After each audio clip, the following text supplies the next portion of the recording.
سەرەتا بە خێراتنی ئێوەکەم بەڵێ ئەم خولی کوردستانە فوتساڵ هەشت دیانە بەشداری کردووە و دابەش بوون بۆ دوو کۆمەڵە هەر کۆمەڵەیەک چواریانەیە. سپاس بەخوا ئێمە تا ئێستا هیچ یاریێکمان نەدۆڕاندووە و شەڕی بردنەوە ئەکەین کە بە یەکەمی کۆمەڵە سەرکەوین.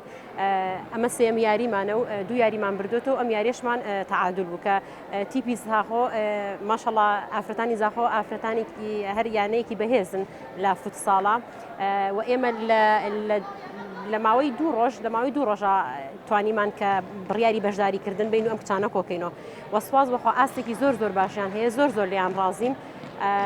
بەڵام کۆمەڵی یاسایی تیا تۆزە و یاسایە بۆ ئێمە قورسەکە 2006 بۆ سەرۆ لە بەشداری بکە تۆزە ئەوە ئەگەر ئاستێکی ئەگەر هێنا بێتینە خوارەوە ئەگینا ئەم یاریە بە تەمای بردنەوە بووین.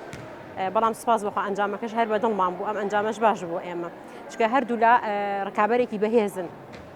سپاس بۆ مامۆستا کازم کە ڕاهێنەریانە و بۆ کچەکانیش کە ئاستێکی زۆر باشیان پێشکەش کرد تا ئێستا لیان ڕازین.